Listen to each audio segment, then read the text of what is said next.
Anong meron nga ba sa EIM?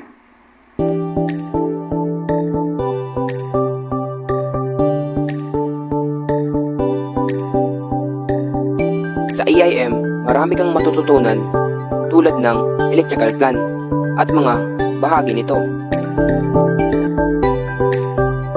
As an EIM student, meron kaming tinatawag na PPE o di kaya naman Personal Protective Equipment para makatulong at makaiwas sa iba't ibang uri ng electrical hazard. Dito sa EIM makikita o di kaya mag-i-improve ang iyong skills.